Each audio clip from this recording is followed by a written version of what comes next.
السلام علیکم ورحمۃ اللہ وبرکاتہ۔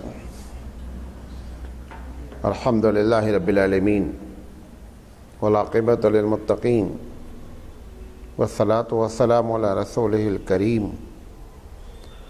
فاعوذ باللہ من الشیطان الرجیم، بسم اللہ الرحمن الرحیم۔ لقد کان لکم فی رسول اللہ اسوۃ حسنہ۔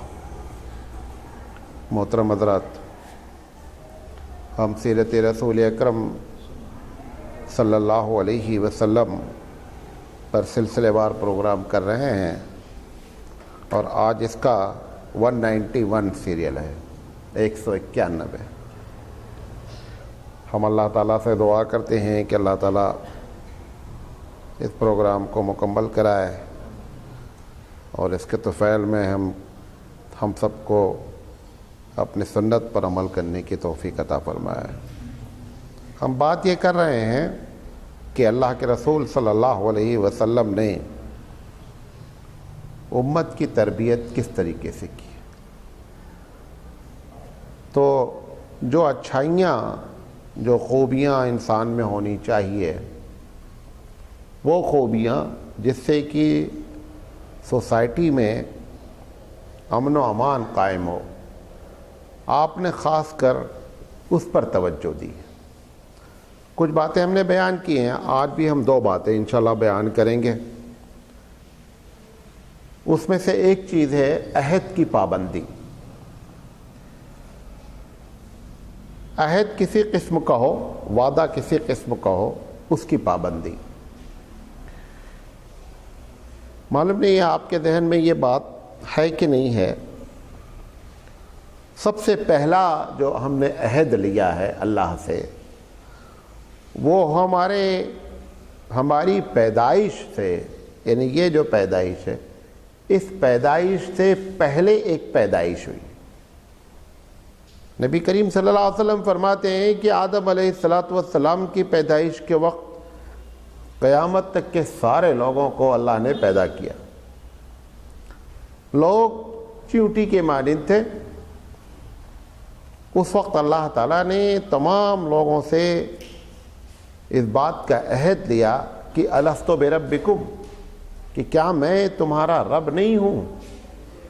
تو اللہ کے رسول صلی اللہ علیہ وسلم فرماتے ہیں کہ ساری جتنی مخلوق اس وقت تھی، سب نے کہا کہ ہم گواہی دیتے ہیں کہ آپ ہمارے رب ہیں۔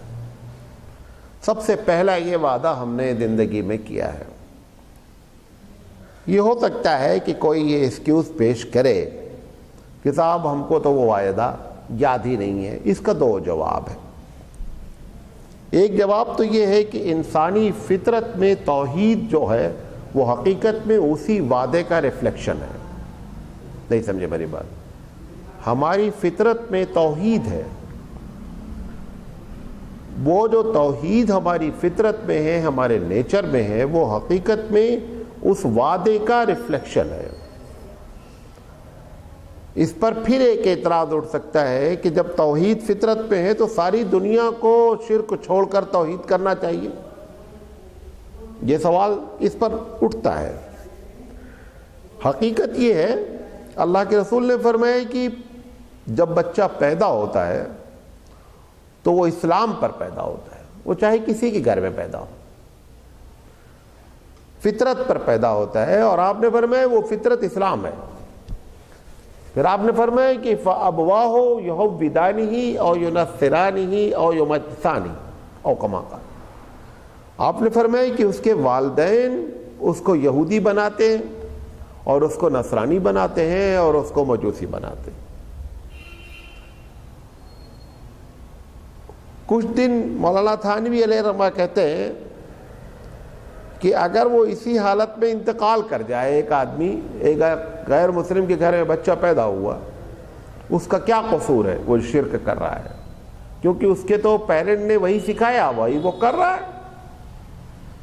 مولانا تھانوی علیہ رحمہ کہتے ہیں کہ ایک وقت ایسا آتا ہے اس کی لائف میں، بالغ ہونے کے بعد، وہ اس کی جو پہلا وعدہ تھا وہ وعدہ اس کو ریفلیکٹ کرتا ہے، اور وہ کہتا ہے کہ جو میں کر رہا ہوں یہ غلط ہے۔ انہوں نے کہا کہ اگر ایسی کیفیت نہیں پیدا ہوئی اور بندہ مر گیا تو اس بندے سے جو ہے نا وہ بحیثیت کافر کے سوال جواب نہیں ہوگا. اس کی زندگی میں یہ لمحہ آتا ہے. آنے کے بعد اب وہ وہاں سے ارادے کے ساتھ کافر بنتا ہے, کیونکہ وہ جو اس کے دماغ میں بات آئی کہ یہ بات سچی ہے, اب اس پر عمل نہیں کرتا. بہت سی رکاوٹیں ہیں, کبھی اس کا اپنا بینیفٹ ہوتا ہے, کبھی سوسائٹی ہوتی ہے, کبھی شرم و حیا ہوتی ہے, کبھی بہت سی چیزیں ہوتی ہیں. تو وہاں سے اس کا ڈے 1 ہوتا ہے, پہلا دن ہوتا ہے اس کے کفر کا. تو وہ کہاں سے بات آتی ہے؟ وہ اسی وعدے سے بات آتی ہے جو اس نے وعدہ کیا کہ اللہ میں گواہی دیتا ہوں کہ آپ ہمارے رب ہیں. وہ حقیقت میں انسان کے مزاج میں پڑی رہتی ہے جو کبھی نہ کبھی ریفلیکٹ کرتی ہے. تو سب سے پہلے تو ہم کو اس عہد کی پابندی کرنی چاہیے. آپ دیکھیں کہ سورہ فاتحہ ہر نماز میں پڑھی جاتی ہے. یقینی بات ہے کوئی چیز تو اس میں ضرور ایسی ہے کہ اللہ نے اس کو قیامت تک کے لیے ہر نماز کی ہر رکعت میں پڑھنے کی بات کہی ہے. کوئی بات تو ہے, اس کے پیچھے راز ہے کچھ نہ کچھ, ورنہ یہ کہا جا سکتا تھا بھائی کچھ بھی پڑھ لو. لیکن سورہ فاتحہ کو ہر نماز میں ہر رکعت میں پڑھنے میں بھی حقیقت میں کیا ہے کہ اس میں پروردگار عالم کی صفات کا ذکر ہے. اللہ رحمان ہے, اللہ رحیم ہے, اللہ مالک یوم الدین ہے. ان باتوں پر آپ غور کریں, کیونکہ آدمی جو شرک کرتا ہے, جو اپنے اس وعدے سے بچلتا ہے, وہ اللہ کے بارے میں نہیں بچلتا ہے. یہ بات آپ کو کئی مرتبہ بتایا ہوں کہ معاملہ پھنستا ہے آ کر کے اللہ کی صفت میں. اللہ ہے اس میں معاملہ نہیں پھنستا ہے, اللہ کی صفت میں معاملہ پھنستا ہے. سورہ فاتحہ میں صفت کا ذکر کیا گیا جان بوجھ کر کے. تو حقیقت میں سب سے پہلے ہم کو اس وعدے کی طرف خاص توجہ دینی چاہیے, جس کی طرف ہم سمجھتے ہیں کہ یہ وعدہ ہی نہیں ہے. ہمارے پاس جو وعدے کا تصور ہے وہ تصور یہ ہے کہ میں نے کسی سے بات کہی, بھائی آج ملیں گے 4 بجے, وعدہ کیا نہیں ملا. مین وہ بھی وعدہ ہی ہے. اللہ کے رسول صلی اللہ علیہ وسلم کی زندگی اور صحابہ کی زندگی, کیونکہ نبی کریم صلی اللہ علیہ وسلم کی پوری زندگی قرآن کریم ہے. حضرت عائشہ رضی اللہ تعالی عنہا سے پوچھا گیا کہ حضور کے اخلاق کیسے ہیں؟ آپ نے فرمایا کانا خلقہ القرآن, آپ کے اخلاق قرآن ہے. جو قرآن میں لکھا ہے وہی آپ کا کیریکٹر ہے. صحابہ کا کیریکٹر کیا ہے؟ اگر دیکھا جائے تو رسول کی زندگی قرآن کی تفسیر ہے, صحابہ رسول کی تفسیر ہے. صحابہ کس کی تفسیر ہے؟ رسول کی تفسیر ہے. اسی لیے ہمارے یہاں اہل سنت والجماعت میں یہ بات مان لی گئی ہے کہ صحابی کو لحم عدول, شرعی امور میں صحابی پر جرح کی ہی نہیں جاتی ہے. شرعی معاملے میں ایک صحابی یہ نہیں کہتا ہے میں نے حضور سے سنا, یہ نہیں کہتا میں نے حضور کو کرتے دیکھا. اگر وہ شرعی معاملے میں کوئی بات کہتا ہے تو یہ بات انڈرسٹوڈ ہے, یہ بات سمجھی جاتی ہے کہ اگر اس نے نام نہیں بھی لیا ہے تو بھی یہ رسول کی جانب سے اس کو پہنچا ہے, لہذا اس نے یہ بات کہی ہے. بات سمجھ میں نہیں مل. تو صحابہ کی زندگی اور رسول کی زندگی عہد کے بارے میں کیا ہے وہ آپ کو بتا رہا ہوں. انہوں نے اگر وعدے کیے ہیں تو کس کس جگہ پر کیسے کیسے حالات میں وعدے پورے کیے گئے ہیں کہ تصور نہیں کیا جا سکتا. آپ کو معلوم ہے صلح حدیبیہ میں اللہ کے رسول صلی اللہ علیہ وسلم سے معاہدہ لیا گیا. معاہدے کی ایک جو ڈرافٹنگ ہوئی تھی, جو لکھا گیا, اس میں ایک دفعہ یہ تھی کہ اگر کوئی آدمی مکے سے مدینہ چلا جائے گا تو آپ کو واپس کرنا پڑے گا, اور اگر مدینے سے مکہ کوئی آئے گا تو ہم واپس نہیں کریں گے. حضور نے کہا اوکے لکھو. ابھی معاہدے پہ دستخط نہیں ہوئے تھے، اتنے میں ایک صحابی جو ان کے باپ نے ان کے گھر والوں نے زنجیروں میں جکڑ رکھا تھا، ان کو جب معلوم ہوا وہ کسی طرح سے وہاں سے اللہ کے رسول کے پاس آئے صلح حدیبیہ کے موقع پر زنجیروں میں جکڑے ہوئے، کہا اللہ کے رسول مجھے ان کافروں سے نجات دیجیے، میں مسلمان ہوں، مجھے آپ اپنے دامن میں جگہ دیجیے۔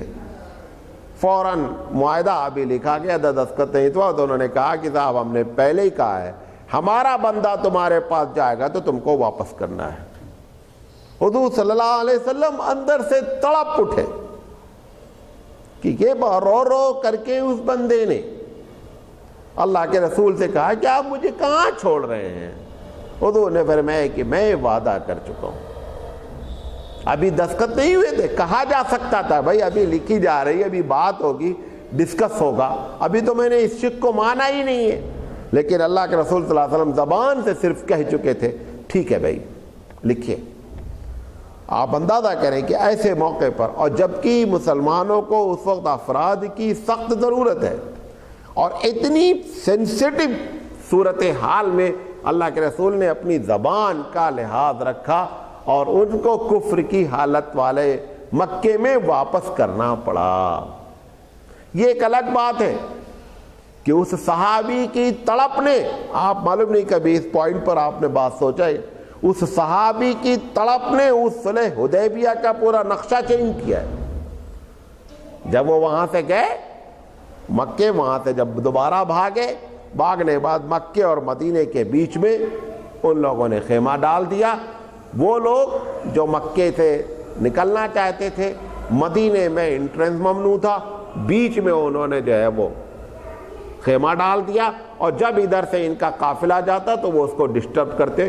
وہ نتیجہ نکلا کہ انہوں نے کہا خدا کے واسطے آپ ان لوگوں کو، مکہ والوں کو مدینہ لے لیجئے۔ حقیقت میں اس صحابی کی وہ تڑپ تھی جس پر رب ذوالجلال نے اتنا زبردست پروگرام کیا کہ صلح حدیبیہ جس کو لوگ سمجھ رہے تھے کہ یہ ہار ہے، وہ جیت میں کیا ہو گئی؟ تبدیل ہو گئی۔ لیکن اللہ کے رسول نے اپنے وعدے کو وعدہ جانا۔ اب آئیے صحابہ پر، اللہ کے رسول بھی بڑی مثالیں ہیں۔ ایک بہت مشہور واقعہ ہے نا کہ حضور نے ایک صاحب نے کہا میں ابھی آتا ہوں، اور حضور صلی اللہ علیہ وسلم 3 دن تک اس جگہ پہ کھڑے رہے۔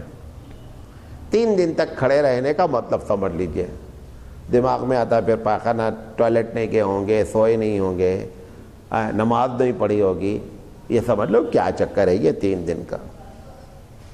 جب ایسے ڈاؤٹ آتے ہیں، اگر یہ نہیں آپ کلیئر کریں گے تو آپ کو پوری شریعت پہ دھیرے دھیرے ڈاؤٹ آنا شروع ہوتا ہے۔ لہذا ایسے ڈاؤٹ ہمیشہ کلیئر کرنا چاہیے، اس کو پالنا نہیں چاہیے۔ میں جو ہو سکتا ہے اپنے طور پر خود کوشش کرتا ہوں کہ وہ آپ کا کراس کوسچن بھی جواب آتا رہے، لیکن اگر کبھی آپ کے ذہن میں ایسا ڈاؤٹ ہو تو اس کو لے کر گھر نہیں جائیں، آپ پوچھیں مولانا اس میں یہ بات آ رہی ہے، یہ کراس کوسچن ہو رہا ہے۔ ہمارے علماء نے لکھا ہے کہ 3 دن تک جو آپ نے ان کا انتظار کیا، اس کا مطلب تھا جو انہوں نے وقت دیا تھا اس وقت پر وہ 3 دن تک لگاتار وہاں کھڑے ہوتے رہ جاتے۔ جیسے میں نے ایک آدمی نے کہا 5 بجے ہم آپ سے ملیں گے، تو آپ 3 دن تک لگاتار 5 بجے وہاں جا کر کے کھڑے ہوتے رہے اور اس کا انتظار کرتے رہے۔ بعض لوگوں نے دوسری تشریح کی کہ اپنی ضروریات اور نماز کے علاوہ سارا وقت وہیں نکالتے رہے، اور وہ 3 دن کے بعد پلٹ کر کے آئے، محض یہ کہ اللہ کے رسول نے کہا تھا کہ میں آپ کا انتظار کروں گا۔ آپ اندازہ کریں کہ جس نبی کے ہم امتی ہیں، صرف اس ایک وعدے کی اگر ہم بات لے لیں تو ہم کہیں کھڑے ہی نہیں ہوں گے، ہم تصور بھی نہیں کر سکتے۔ ایک یہ جو بات کہنا چاہ رہا ہے اس کو غور سے سنیں۔ ایک چیز ہوتی ہے کہ جب ہم وعدہ کر رہے ہیں اسی وقت ہم کو یقین ہے کہ ہم نہیں پورا کریں گے، اس کے باوجود وعدہ کر رہے ہیں، یہ سب سے بڑا گناہ ہے۔ ایک یہ ہے آپ نے کہا کسی سے کہ میں 5 بجے آؤں گا، راستے میں جام لگ گیا، بس چھوٹ گئی، پنچر ہو گیا، یہ سارے صورتحال ایک الگ معاملہ ہے۔ لیکن آپ نے 5 بجے آپ کو ملنا ہے اس بندے سے، آپ کے گھر سے مدرسے کی دوری 20 منٹ کی، آپ نکل ہی رہے ہیں 5:30 بجے، یہ کیا مطلب ہوا ہے؟ یہ کیا مطلب ہوا بھائی؟ 20 منٹ آپ کی دوری تھی، 4:40 پر آپ نکلتے، 20 منٹ میں نہیں پہنچتے کہ ایکسکیوز ہے، وہ صحیح بات ہے، چلو ٹھیک ہے، لیکن پہلے سے ہی 5:30 پہ نکلا جا رہا ہے، اس کا مطلب ہم یہ سمجھتے ہیں اس کی کوئی اہمیت ہی نہیں ہے، کوئی اہمیت ہی نہیں ہے۔ تو سب سے بڑا گناہ، جیسے آپ نے قرضہ لیا، وعدہ کیا، وعدہ کے وقت ہی نیت یہ ہے کہ اس بندے کو دینا نہیں ہے ٹائم پر، یہ بڑا گناہ ہے۔ ہاں حالات ہو گئے، مجبوری ہو گئی، پیسے کا انتظام نہیں ہو سکا، ہم نے یہ سمجھا تھا کہ ہو جائے گا، نہیں ہوا، وہ سب اللہ دیکھ رہا ہے، بھلے بندہ نہ معاف کرے لیکن اللہ معاف کر دے گا کہ یہ واپس کرنا چاہتا تھا لیکن مسائل نے گھیر رکھا ہے، بیکاز آف دیٹ ریزن، اس وجہ سے بندہ واپس نہیں کر سکا۔ تو ہو سکتا ہے کہ عند اللہ گنہگار نہیں ہو، بندہ آپ کو سمجھ رہا ہو غلط ہے، وہ ایک الگ مسئلہ ہے، اصل تو گناہ رب کے رجسٹر میں نہیں چڑھنا چاہیے۔ بات سمجھ میں آ رہی؟ تو یہ جو، چونکہ ان چیزوں کو ہم یہ سمجھتے ہی نہیں ہیں کہ یہ بھی شریعت میں کوئی چیز ہے۔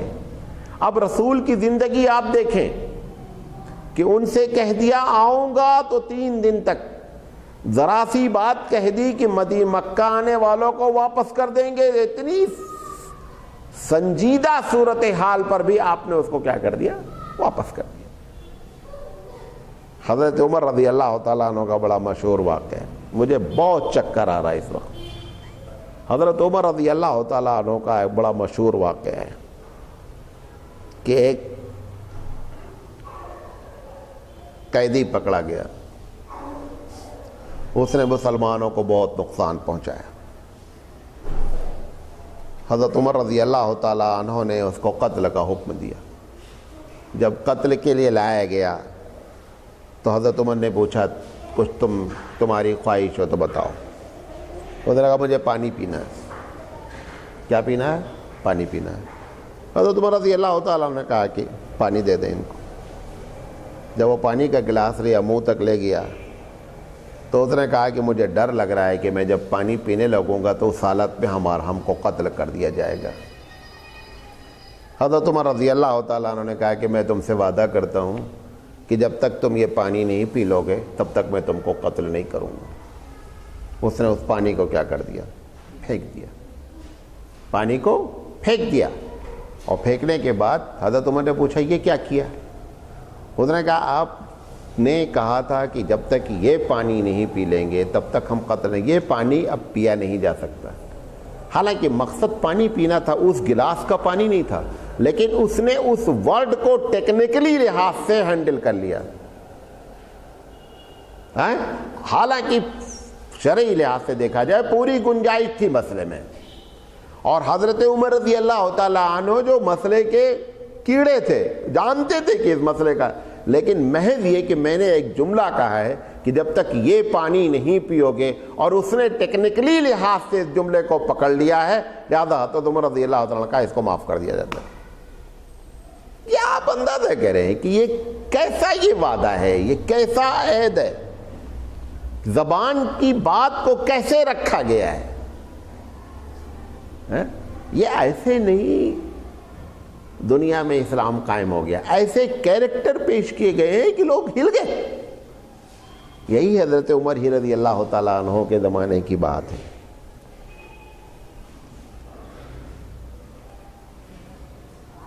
ایک جگہ جنگ ہو رہی تھی، مسلمانوں کا پلہ بھاری تھا۔ فوجیوں نے طے کیا کہ اگر اس قبیلے کی عورتیں پکڑی گئیں تو ان سے فدیے میں بڑی رقم لی جائے گی، یعنی لاکھوں میں لی جائے گی۔ وہ اتفاق سے سردار کی لڑکی پکڑ گئی۔ جب مال غنیمت تقسیم ہوا تو وہ ایک صحابی کے حصے میں آئی، ہوشیار تھی لڑکی۔ اس نے صحابی سے کہا کہ آپ مجھے چھوڑ دیں، میں سردار کی بیٹی ہوں، جو تم پیسہ کہو گے وہ میں تم کو دوں گی۔ پیسہ کتنا چاہیے بولو؟ یہ بیچارے 1000 سے زیادہ بڑی گنتی جانتے ہی نہیں تھے۔ ان کے پاس سب سے بڑی گنتی کیا تھی؟ انہوں نے کہا جب تک 1000 درہم نہیں دو گے ہم نہیں چھوڑیں گے. اس نے کہا تھا. اب جب دوسرے صحابہ نے سنا, انہوں نے کہا ہم نے تو بہت پہلے سے یہ پلان بنایا تھا کہ اگر یہ خاندان کی پکڑی جائے گی تو اس وقت اسلام کو اور فوجیوں کو پیسوں کی سخت ضرورت ہے, تو اس سے بڑی رقم لے کر اس کو چھوڑا جائے گا. چونکہ ان کو معلوم نہیں تھا لہذا ہم ان کے بات نہیں مانتے. حضرت عمر رضی اللہ تعالیٰ عنہ کے پاس کیس گیا. انہوں نے کہا کہ اگر انہوں نے کہا ہے کہ 1000 میں چھوڑ دیں گے, لازم ہے جس وقت وہ 1000 پے کرے گی آپ کو چھوڑنا پڑے گا. انہوں نے کہا یہ جانتے نہیں تھے. کہا قصور ان کا ہوا, اس کی سزا عورت کیوں بھگتے گی؟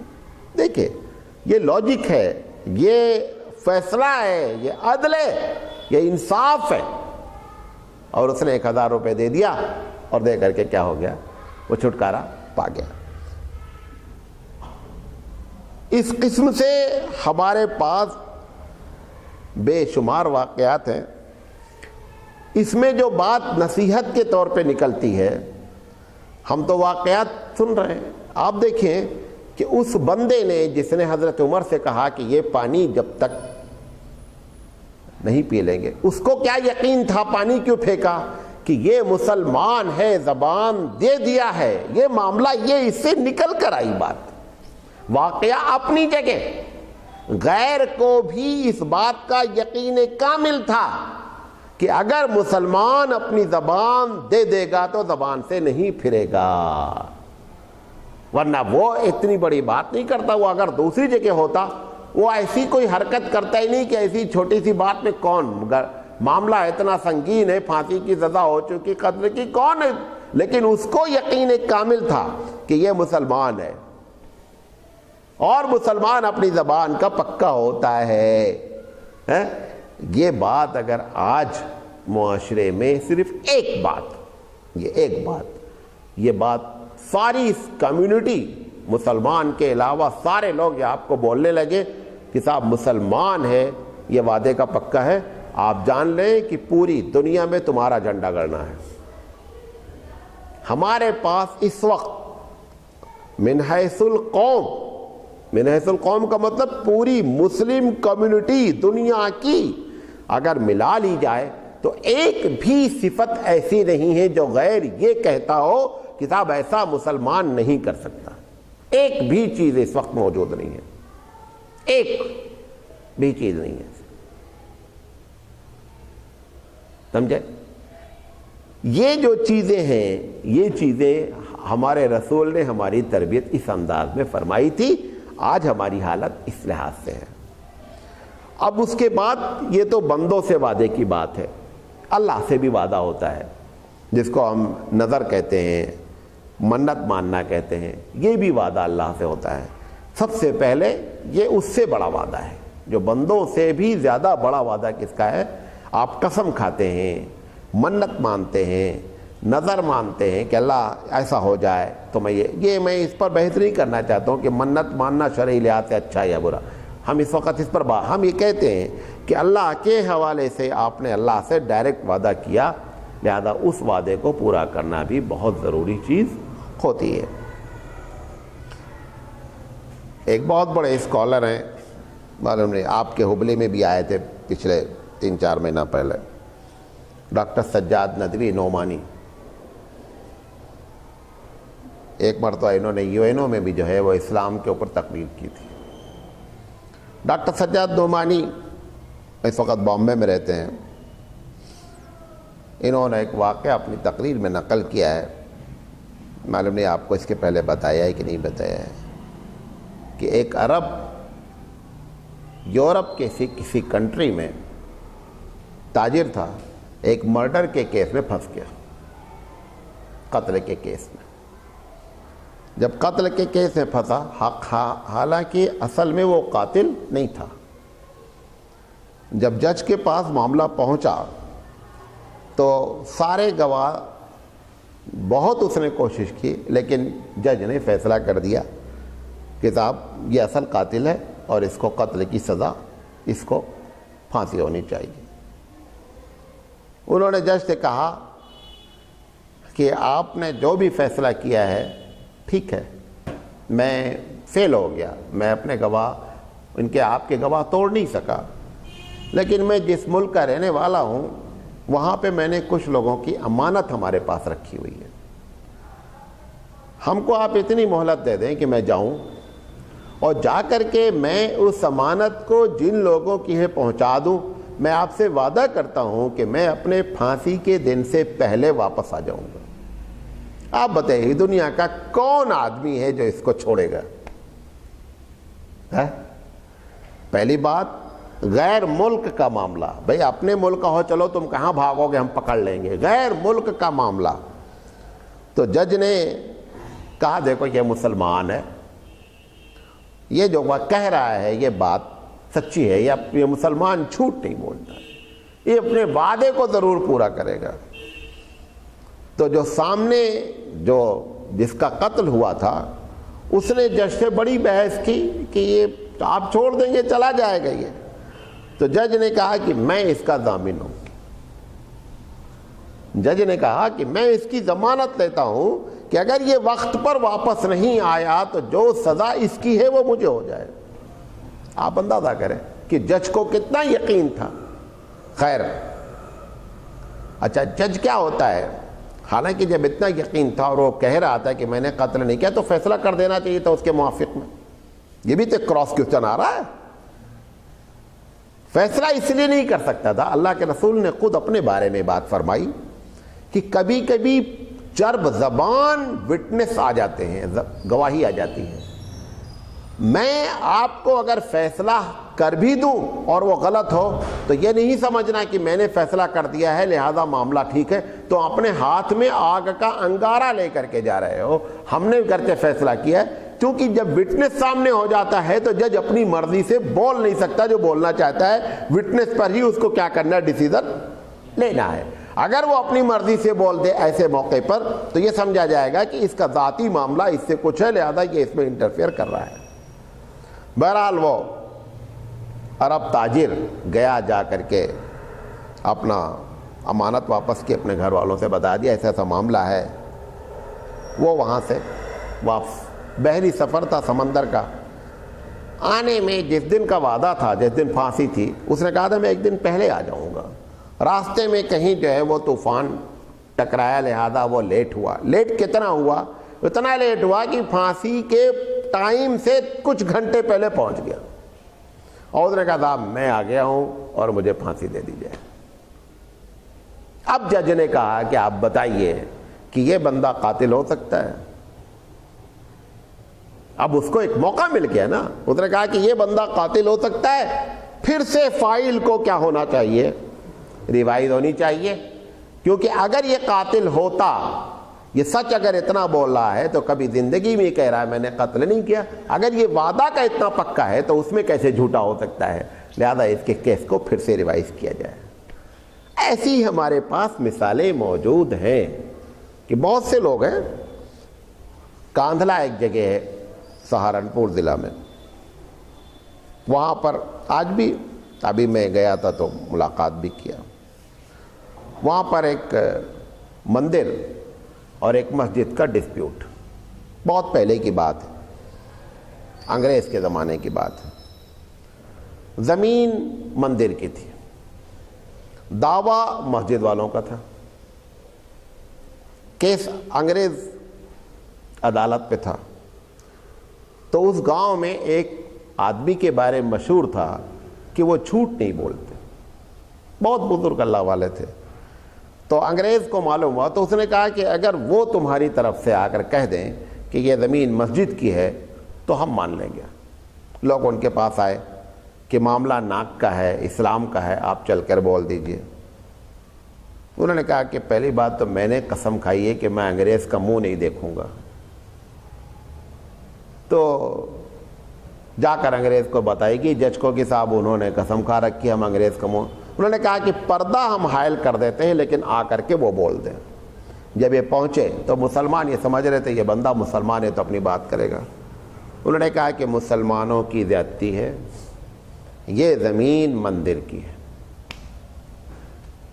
یہ زمین مندر کی ہے۔